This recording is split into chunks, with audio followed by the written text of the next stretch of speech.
Graça e paz do Senhor Jesus. Bom dia. Graças a Deus que nós estamos aqui entrando com a nossa live para nosso estudo de nossa escola bíblica dominical. Hoje será a nossa quarta aula no tema Reforma e Reformadores. Que bom que você está aí. Se você ainda não pegou sua Bíblia, sua caneta, seu caderninho, então dá tempo de você pegar e convidar pessoas para participarem da nossa escola bíblica dominical.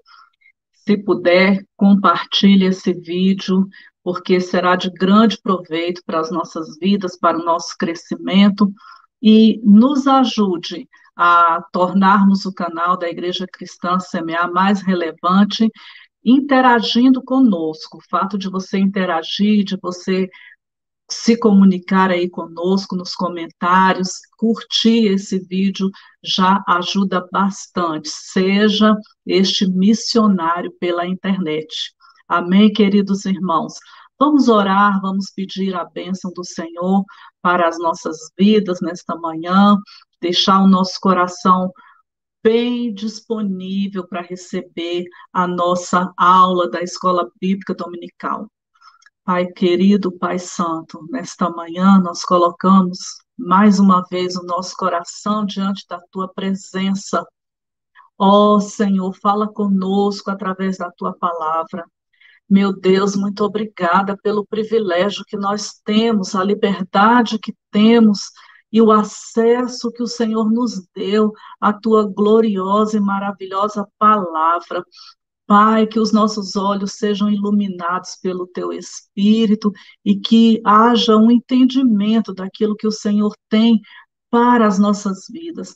Nós oramos declarando, Senhor amado, que a Tua palavra ministrada vai trazer, Senhor, edificação para as nossas vidas.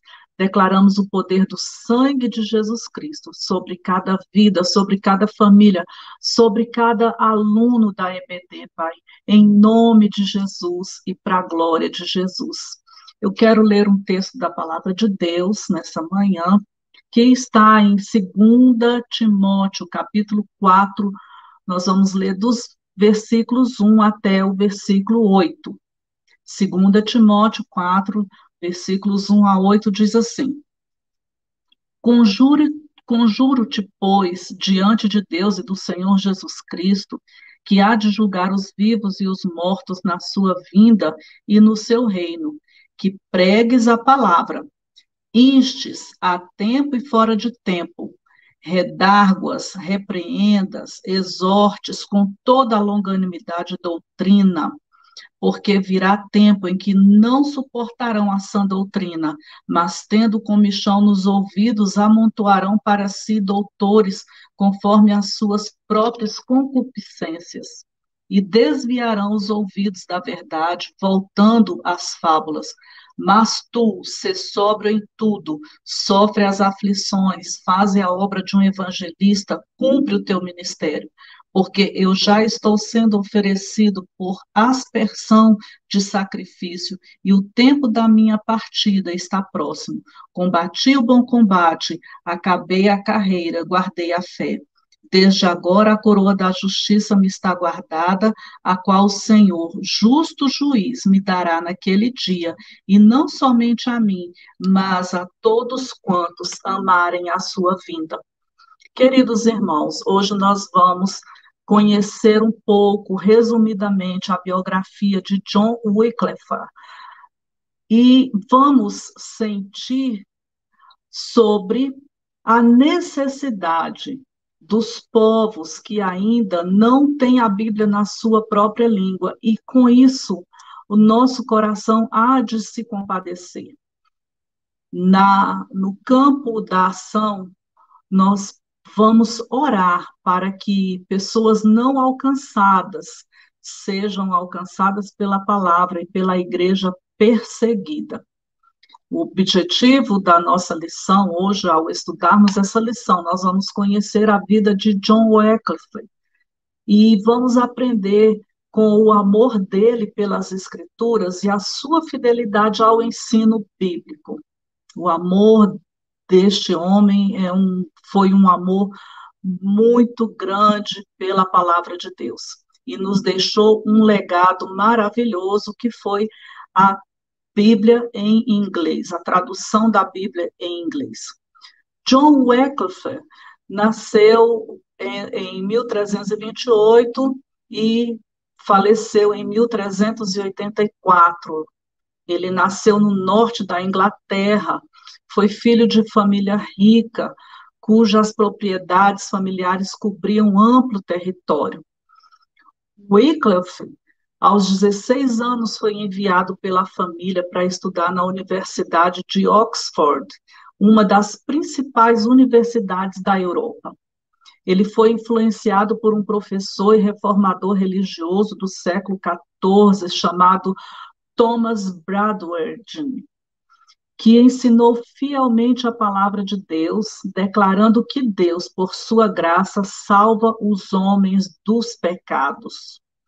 Wycliffe tornou-se sacerdote e ele é considerado a estrela da manhã da Reforma, o primeiro precursor da Reforma, principal teólogo em sua época. Traduziu a Bíblia para o inglês. Nós vamos ver um pouquinho, para que nós possamos nos situar, a distinção entre a igreja corrupta da época e a igreja neotestamentária. A igreja corrupta, ela disputava o poder. E a igreja neotestamentária tinha o poder de Deus, ela agia debaixo do poder de Deus. A Bíblia diz que os milagres acompanhavam os discípulos, sinais e maravilhas. A igreja corrupta vendia indulgências, mas a igreja neotestamentária ensinava que a salvação é pela graça. A igreja corrupta tinha um clero enriquecido e a igreja neotestamentária tinha os seus obreiros contentes de qualquer situação. A corrupta falava que a pessoa, para ser salva, passava pelo purgatório. E a igreja verdadeira ensinava e ensina até hoje que só existem dois caminhos, o céu e o inferno. A igreja corrupta vendia relíquias para que as pessoas pudessem ser abençoadas. E a igreja de Jesus Cristo, a igreja apostólica, pregava que apenas o evangelho é suficiente. Existia também na mentalidade da igreja corrupta, e eles propagavam isso, que o Papa era infalível. E a igreja de Jesus Cristo prega a infalibilidade messiânica do Senhor Jesus. O que acontece? Este grande avivalista, esse grande reformador, Wycliffe, apontou a incompatibilidade da vida de riqueza do Papa e a vida luxuosa de muitos padres. Os bispos, os religiosos, eram sustentados com o dinheiro do povo. Para Wycliffe, a igreja deveria ser uma instituição espiritual e não política. Os 7 papas que a regeram tinham a reputação de lobos em vez de pastores de ovelhas. Ele ganhou a reputação de um grande patriota e de um reformista. Wycliffe, a respeito das figuras da igreja, ele dizia: a igreja é o corpo de Cristo, cuja cabeça é Jesus Cristo. Jesus, como nós bem sabemos pela palavra de Deus, que está em Colossenses 1:18, é a cabeça do corpo da igreja. Paulo, falando aos Colossenses, disse: ele é a cabeça do corpo da igreja, ele é o princípio, ele é o primogênito dentre os mortos, para que em tudo tenha a preeminência. Uma outra figura da igreja que nós encontramos nas Sagradas Escrituras é que a igreja é a noiva de Cristo. É a igreja que enfatiza primeiramente a sua pureza moral. As vestes brancas falam de integridade, de pureza. Lá em 2 Coríntios, no capítulo 11, versículo 2, Paulo disse: para vos apresentar como virgem pura a um só esposo, que é Cristo. Então, nós vemos, meus amados irmãos, que a igreja é o corpo de Cristo e que a igreja é a noiva de Cristo. E não era isso que era ensinado pela igreja romana. E aí, um dos pontos que Wycliffe defendeu, que entregou a sua vida na defesa das Escrituras, é que a supremacia das Escrituras. As Escrituras estão acima dos dogmas, das doutrinas, da tradição da igreja. Então, ele apontou a incompatibilidade da vida de riqueza do Papa e a vida luxuosa de muitos padres que ostentavam, dos bispos, dos religiosos, que se mantinham com o dinheiro do povo. Eles vendiam a salvação, vendiam um lote no céu e iam enriquecendo-se cada vez mais. Naquele tempo, os padres tinham status de poder, eram considerados pessoas especiais. E Wycliffe vem e condena o dogma do purgatório, que nós sabemos que não é bíblico. Ninguém vai morrer e pagar os seus pecados no purgatório. A salvação, ela nos é oferecida enquanto nós estamos vivos. A Bíblia diz que após a morte vem o juízo. E ele condenou também o uso das relíquias, que eram objetos preservados para efeito de veneração no âmbito da religião. Normalmente era uma peça associada a uma história religiosa e alguns objetos pessoais que eles diziam que era dos apóstolos, das pessoas, até mesmo pedaços de madeira que eles diziam que era da cruz em que Jesus foi pregado, ou partes do corpo dos santos, como osso de Pedro, osso de Paulo, de algum personagem sagrado, eram essas relíquias que eram vendidas. E existia também o culto das relíquias, que atingiu o máximo da religião, não somente do catolicismo, mas das religiões cristãs da época e da religião budista. Ele combateu também, condenou veementemente as romarias, que até hoje nós sabemos que existem romarias aqui no Brasil, meus irmãos, no Nordeste, no Norte, em vários lugares, até hoje existe, e naquele tempo ele já combatia porque não tem fundamento bíblico. E também se levantou fortemente contra a venda de indulgências. As indulgências significavam a remissão total ou parcial, temporal, para a justiça de Deus. A pessoa pecava e ela se confessava e comprava uma indulgência para pagar pelos seus pecados. Aquela indulgência oferecia ao pecador um meio para cumprir a dívida pelo pecado aqui na terra. Então, à medida que ele comprava aquela indulgência, ele estava reparando o mal, estava pagando pelo pecado que foi cometido. Veja bem que a Igreja Romana estava aniquilando o sacrifício de Jesus, porque a salvação, então, era por obras, era para aqueles que tinham dinheiro para comprar o seu lugar no céu, era para aquelas pessoas que tinham as relíquias, e ele se levantou contra tudo isso, combateu toda essa prática pagã, essa prática de engano, e também ele condenou fortemente o ensino da infalibilidade do Papa, porque a igreja prega e prega isso até hoje, que o Papa é infalível nas decisões que ele toma. E nós sabemos pela história que isso não é verdade, já vários papas vieram a público pedir perdão por pecados que a igreja cometeu.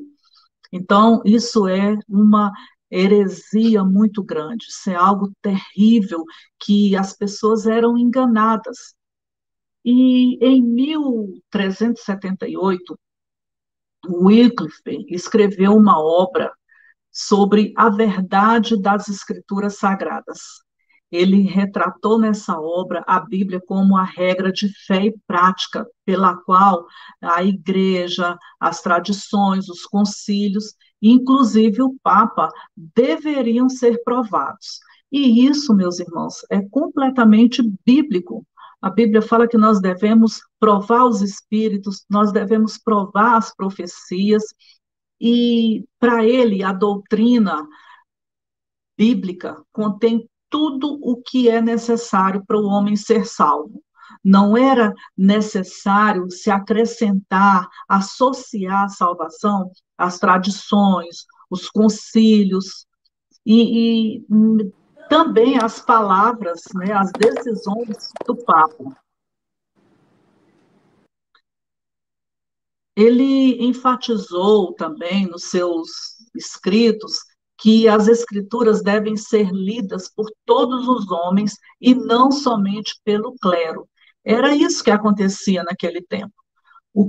O, somente os padres, somente as autoridades religiosas, eclesiásticas, tinham acesso às escrituras. E quando eles falavam das escrituras, eles falavam em latim. Não havia tradução da palavra. E o Wycliffe traz, então, é, esse, esse entendimento para uma reforma de que todas as pessoas deveriam ler a Bíblia e não somente um grupo específico. Agora, quando nós falamos da reforma para hoje, conforme o Wycliffe foi estudando a Bíblia, ele começou a perceber que muitos líderes da igreja não estavam praticando o que a Bíblia ensina.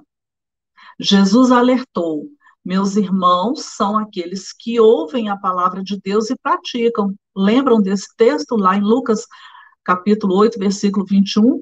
Quando chegaram e disseram: Jesus, a tua família está aí, tua mãe, teus irmãos. E Jesus disse: olha, meus irmãos são aqueles que ouvem a palavra de Deus e a praticam. Agora nós podemos refletir, irmãos, e nós somos cristãos que estudam a Bíblia e praticam seu ensino, como nós estamos vivendo em relação à Igreja de Deus? Bom, terceiro ponto do nosso estudo traz a Bíblia na linguagem do povo, que foi algo também que ele lutou para que isso acontecesse. O povo precisava ter a Bíblia acessível na sua própria língua. A Bíblia usada pela igreja, como eu já disse anteriormente, foi escrita em latim, a que a Igreja Católica pregava, mas nós sabemos que que a Bíblia foi escrita em hebraico e grego, e depois eles traduziram para o latim, e somente o clero conseguia ler a Bíblia. E para isso, os cristãos deveriam ter as escrituras em uma língua, meus irmãos, que pudessem compreender completamente as escrituras. As autoridades daquela época, os padres, os bispos, os papas, não toleravam que as pessoas lessem a Bíblia, porque assim elas teriam opinião própria e elas poderiam se levantar, questionar o que a igreja determinava, o que o Estado determinava. Então, Wycliffe organizou um projeto de tradução das escrituras, defendendo que a Bíblia deveria ser a base de toda a doutrina da igreja e a única norma de fé cristã. E isso é tremendo, porque vale para os nossos dias de hoje, meus irmãos. E por isso é que nós precisamos estudar a palavra de Deus. Ele supervisionou a tradução do Novo Testamento em 1382, e essas traduções foram lançadas em 1388. É interessante que depois da morte de Wycliffe, em 1384, a igreja determinou que os livros dele fossem todos queimados. Em 1407, a igreja determinou que quem possuísse a Bíblia em inglês e fosse encontrada essa pessoa com a tradução da Bíblia em inglês, essa pessoa seria considerada herege e a punição era a fogueira. A igreja se levantou, a igreja romana se levantou com tanta fúria, porque as pessoas começaram a ter acesso a essas traduções e começaram a defender a salvação pela graça, já não queriam mais comprar as indulgências, porque conhecimento chega, então, junto com ele vem a libertação. E a fúria do inferno foi tão grande que em 1430 a Igreja Romana é, exumou o corpo de Wycliffe para declará-lo como um herege. E eles, então, na cerimônia de exumação, eles excomungaram e condenaram a memória de Wycliffe, pegaram os restos mortais e mandaram queimar. Só que, irmãos, Jesus disse que as portas do inferno não prevalecerão contra a igreja do Senhor. E isso não adiantou absolutamente nada, porque sobraram muitas Bíblias e os livros dele continuaram circulando secretamente. Era uma perseguição como a que nós vemos hoje nos países socialistas e nos países comunistas, que as pessoas não podem ter Bíblia. Nós estamos vendo aí na internet vídeos nos dias de hoje, Bíblias sendo queimadas, igrejas sendo destruídas. E naquele tempo, esses espíritos já estavam trabalhando e continuam trabalhando até os dias de hoje. Quando nós falamos nesse aspecto da reforma para hoje,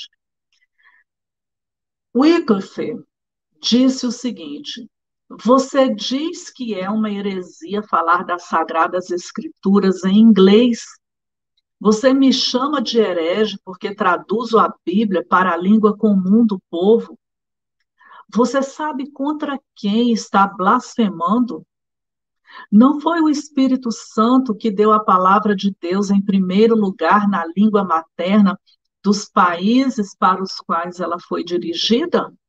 Veja o argumento dele, porque as pessoas diziam, a liderança, o clero dizia que ele era um blasfemador. E ele diz assim: olha, quem é que está blasfemando? Contra quem? Vocês é que estão blasfemando, porque o Espírito Santo foi que deu a palavra de Deus. E deu na língua materna dos países para os quais ela foi dirigida. Então, meus irmãos, nós podemos refletir de que maneira eu e a igreja que eu congrego temos contribuído para que mais e mais pessoas entendam a Bíblia. Isso tem acontecido? O que que você acha? Me diga aí, o que que você acha? Tenho certeza que você concorda comigo que nós temos sim contribuído. Estamos aqui e este momento é um momento que confirma isso. Nós estamos ensinando a palavra de Deus, procurando levar essa palavra a mais e mais pessoas, e nós contamos com você. Você é um agente também, né, que nos ajuda. Aqui existe uma reflexão para nós.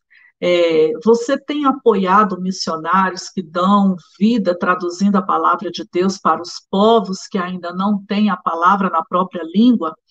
Olha, meus irmãos, eu posso responder esta pergunta pela igreja. Sim, nós temos. Nós temos desde o início da igreja. Eu acredito que no primeiro ou no segundo ano, se não me falha a memória, nós assumimos um pastor missionário que trabalha com índios e ele traduz na língua nativa a palavra de Deus. Pastor Fernando está no campo missionário. E você pode apoiar. Nós estamos aqui no final do ano, quem sabe você queira ofertar na vida deste pastor. É um caminho que nós temos, fazer a obra de Deus, proporcionar um Natal melhor para o pastor Fernando. Então, se você deseja, coloca aí nos comentários, olha, eu quero sim, como faço, porque a igreja tem feito isso, mas nós podemos fazer muito mais. Então, vamos para o quarto ponto, a pregação da palavra. Para Wycliffe, a pregação do evangelho é de suma importância. Ele disse: pregar o evangelho é infinitamente mais importante do que orar e administrar os sacramentos. Este é ainda o grande desafio para a igreja evangélica, meus irmãos. Por quê? No texto que nós lemos, Paulo, falando a Timóteo, disse o seguinte: prega a palavra, insta, quer seja oportuno, quer não, corrige, repreende, exorta com toda a longanimidade e doutrina. Está aqui, o grande dever nosso é de pregar a palavra que Deus mesmo proferiu. E, meus amados irmãos, o que nós estamos fazendo? Nós estamos em um período muito oportuno. Quer seja oportuno ou não, nós precisamos pregar essa palavra. Nós estamos vendo que a vinda do Senhor está próxima e nós precisamos pregar essa palavra. Pessoas deram a sua própria vida por causa desta palavra. E o grande dever de pregar a palavra que o nosso Deus deixou para nós está sobre as nossas vidas. Temos essa responsabilidade. Difundir o evangelho produz um benefício maior e mais evidente, porque pessoas são salvas, pessoas são libertas pela palavra, pessoas são tiradas do engano, como aconteceu comigo. Eu servia a igreja romana e chegou o conhecimento, alguém falou de Jesus e foi a própria Bíblia, foi lendo a Bíblia que eu fui liberta da religiosidade e do engano, do espírito da Babilônia. Esta é uma atividade preciosa da igreja. Se você quer fazer algo precioso para o Senhor, pregue a palavra, convide pessoas para estarem nos cultos, nas reuniões, divulgue a palavra de Deus. Os que pregam o evangelho devem realmente ser consagrados pela autoridade de Deus. E quem consagra é o Espírito Santo, porque é ele que nos usa para falarmos a palavra. Sobre isso, John Stott disse o seguinte: o mesmo comissionamento é dado à igreja de cada época. Não temos nenhuma liberdade para inventar a nossa mensagem, mas somente para comunicar a palavra proferida por Deus e agora entregue à igreja em sagrada custódia. Jesus deu para a igreja a responsabilidade de comunicar a sua palavra. E John Stott diz o seguinte, que nós não temos nenhuma liberdade para inventar nada, para acrescentar nada, nenhum tio, nenhum ponto, nem tirar absolutamente nada. Não precisamos ensinar historinhas, basta ensinar a palavra, ela é suficiente. Um outro ponto que o Wycliffe se levantou para ensinar, para combater o que a Igreja Romana fazia, foi em relação à Santa Ceia. Ele refutou a doutrina católica da transubstanciação, que diz que na Santa Ceia a substância do pão e do vinho são transformados no corpo e no sangue de Jesus Cristo no ato da missa. Então, naquele momento em que o sacerdote consagra os elementos, eles diziam que ali o pão virava um músculo do coração de Jesus e o vinho se transformava no sangue. Então a pessoa não comia o pão, ela comia um pedacinho do corpo de Jesus mesmo, literalmente. Então ele mostrou que o pão e o vinho mantêm a mesma forma, sendo um sacramento, como Jesus ensinou, em memória do corpo e do sangue de Cristo.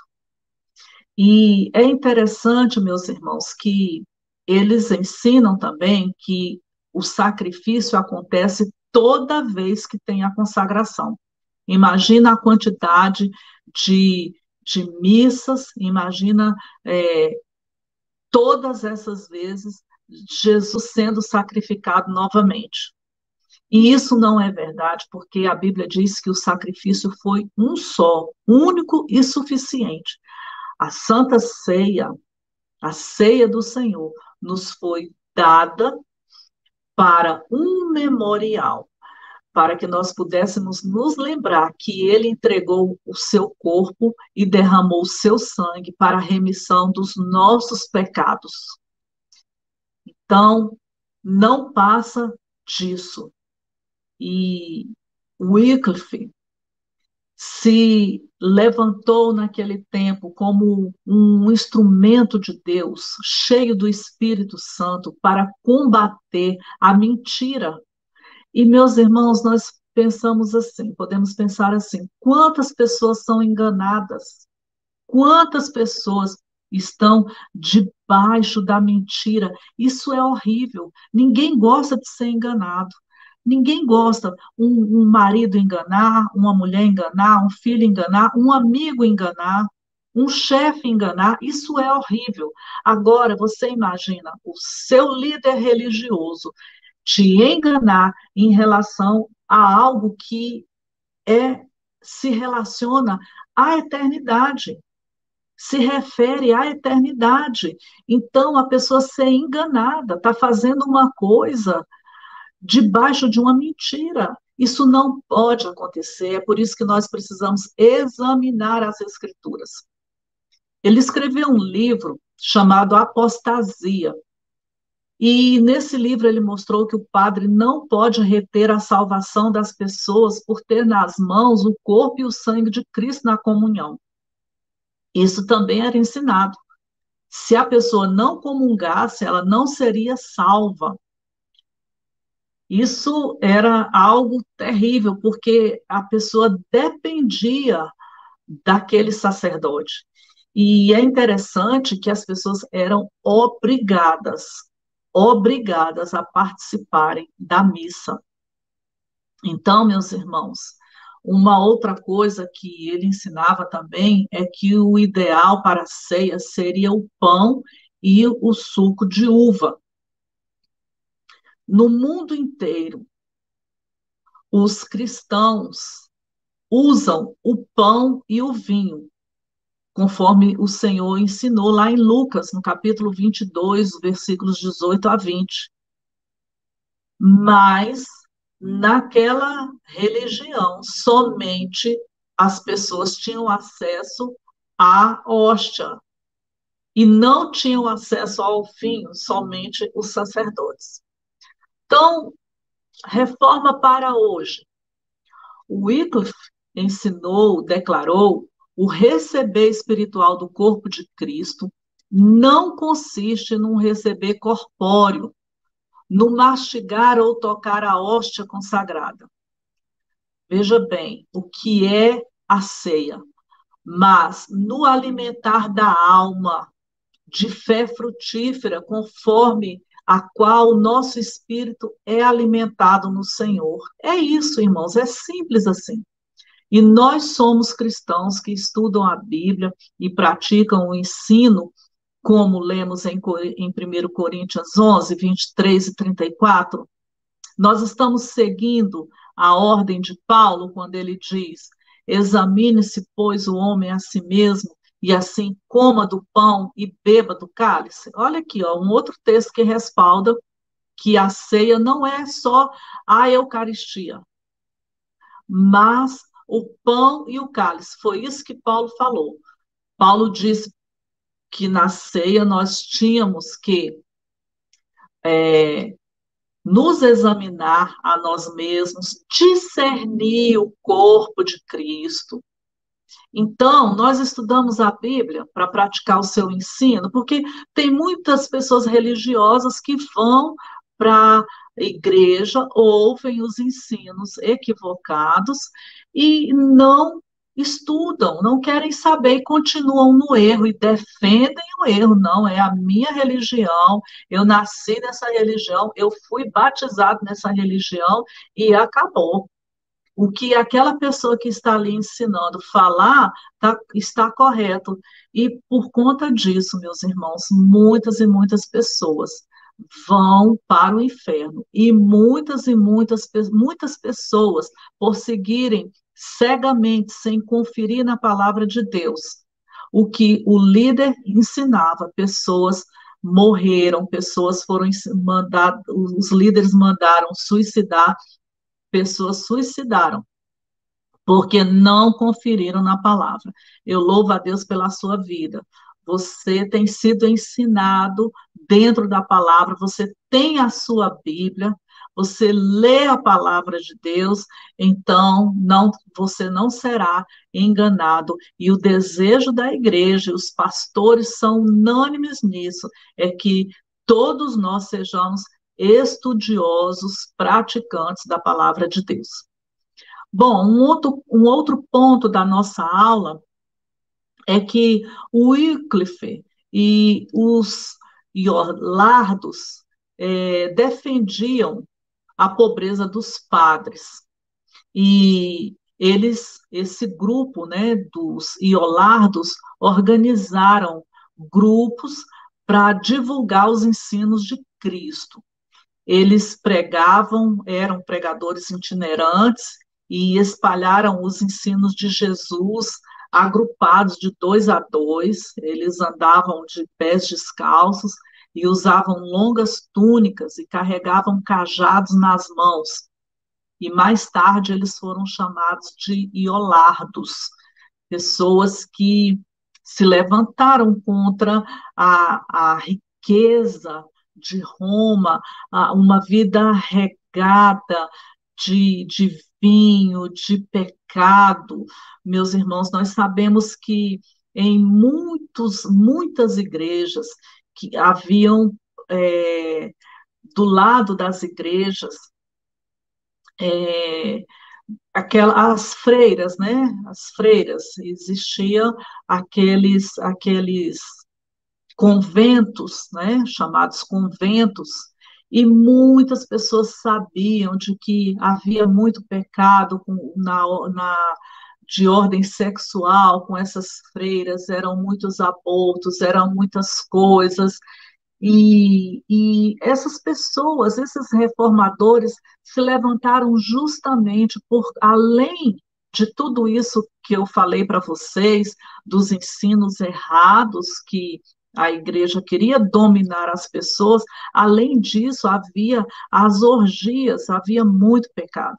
E essas pessoas se levantaram, esses chamados iolardos, e saíram pregando o evangelho, saíam com seus cajados, com as suas túnicas, para pregar o evangelho de Jesus Cristo.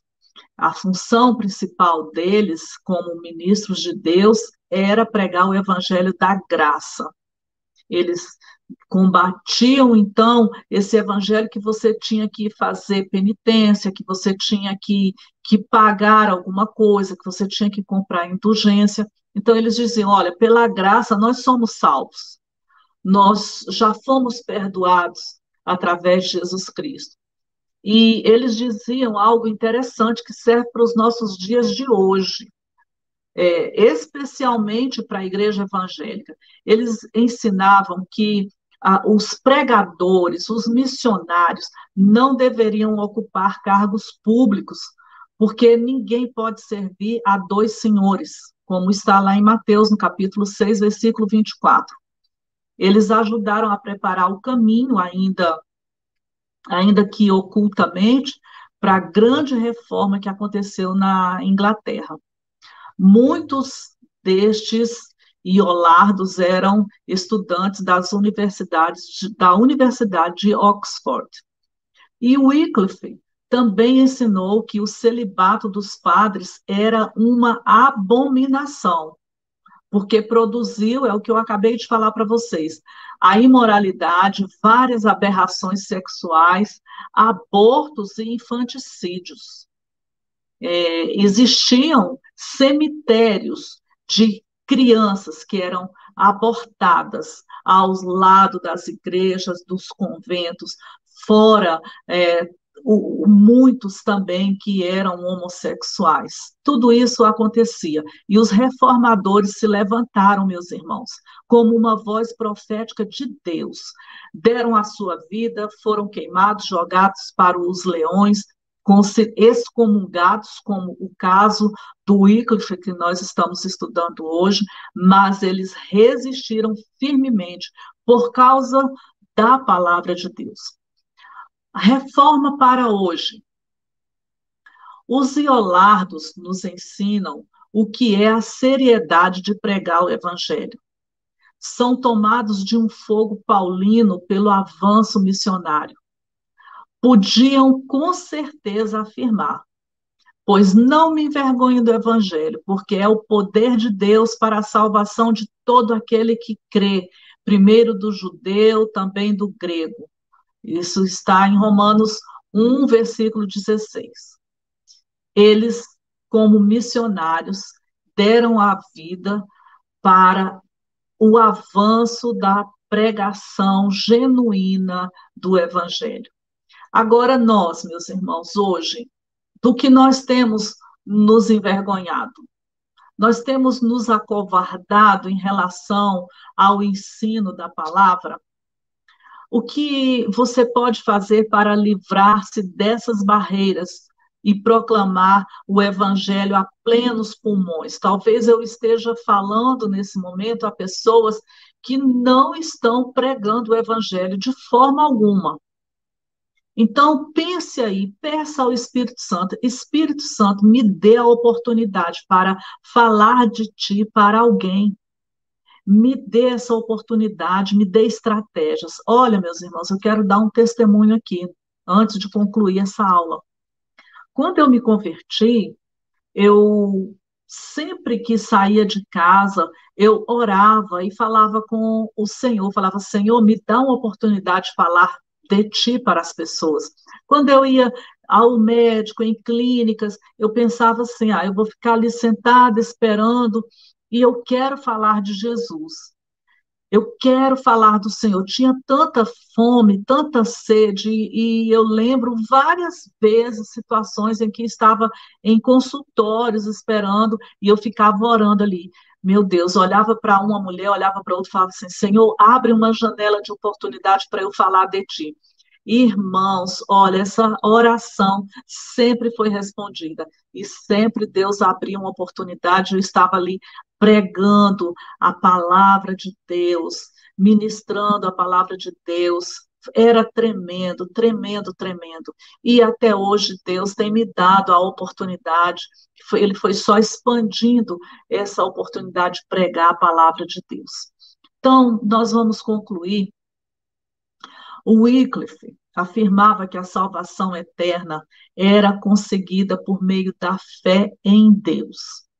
Ele escreveu contra a venda das indulgências pelos padres que deram perdão aos pecadores, anulando o poder da morte de Jesus, do sangue de Jesus. Ele também era contra a doutrina católica de que a realização de boas obras seria uma forma de se conseguir a salvação eterna. E essas posturas influenciaram muito Martinho Lutero na elaboração das suas 95 teses. Então, meus irmãos, nós não podemos minimizar o grande significado da influência de John Wycliffe, primeiramente na Inglaterra, no final do século XIV, depois na Europa, com a grande ênfase nas escrituras, com base no ensino da igreja. Ele iniciou uma reforma religiosa, apresentou uma série de críticas às doutrinas católicas, que só se concretizaria um século depois, ao inspirar Martinho Lutero e João Calvino. Por isso, ele é considerado o precursor de Lutero e Calvino. Ele afirmava que a salvação era conseguida pela fé em Jesus. E escreveu sobre todos esses temas que nós já mencionamos aqui, a venda de indulgências, a doutrina de realização de boas obras, como doações na igreja. Olha, esse ensino, você traz dinheiro para a igreja, você está fazendo boas obras e você então está abrindo as portas do céu e você está conseguindo a sua salvação. Então, essas posturas foram de suma importância na influência de Lutero. Então, meus irmãos, Wycliffe era um tradutor antes de Lutero, um teólogo antes de Calvino e um reformador antes de Lutero. Ele foi um extraordinário homem de Deus no século XIV. Sabe por quê? Por causa da Escritura. Tamanho era o seu amor pela palavra de Deus. E eu quero que você veja agora este documentáriozinho, é bem rapidinho, sobre a Bíblia, a alegria de uma tribo ao receber a Bíblia Sagrada. E depois, em seguida, nós vamos orar. Se você tem pedidos de oração e já colocou aí, eu vou orar agora no final desta live. Mas não deixe de ver, não saia, fique aí, porque nós ainda vamos orar. Amém, queridos?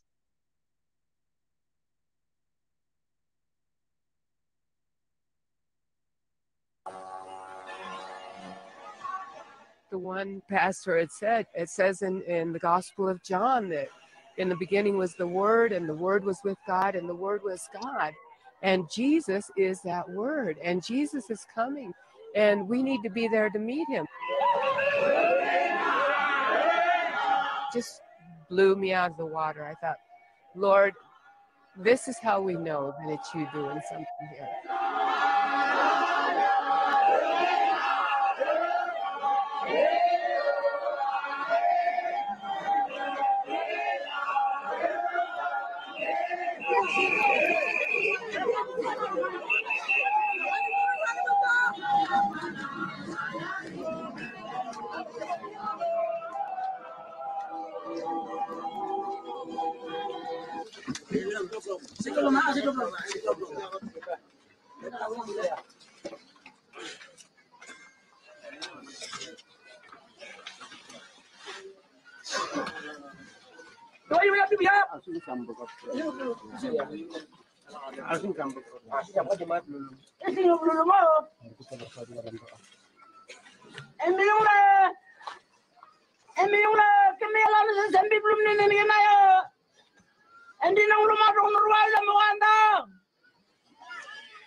And then they handed it off to the older believers, and one of the ladies just spontaneously, I don't think they had planned for her to say anything, but she just said, we have taken God's word, we've accepted it, we've put it into our hearts, and now we're going to give it to you young people who need to also take it and accept it and walk with God as he teaches in this Bible.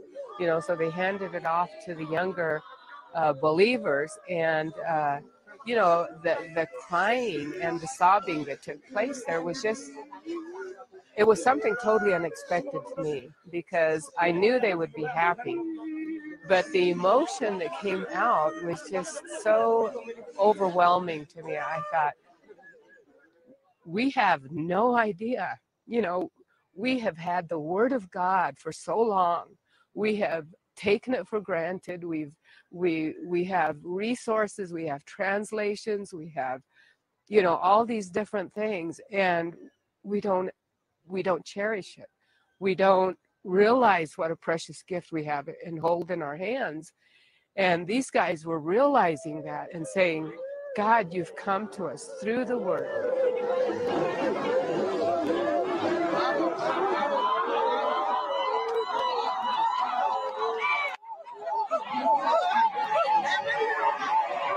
They know the word. They can quote the word. They're very good at memorizing. I mean, we've had one lady that has memorized whole books, and she'll sit there, and as she talks with you, she will, well, it's just like it says in Ephesians, and she'll quote 3 or 4 or 5 verses at a time. And so they love the word of God, and you know, just to see them with it.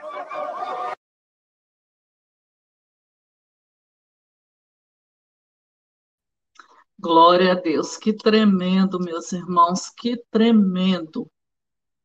Glória a Deus. Queridos, antes de orar, encerrando, eu quero avisar para você. Hoje à noite nós teremos o culto com o pastor Emanuel. Vai ser uma bênção, culto da família. Não deixe de participar. E, queridos irmãos, vocês que têm participado, eu vejo que muitas pessoas têm comentado no culto, ali no chat.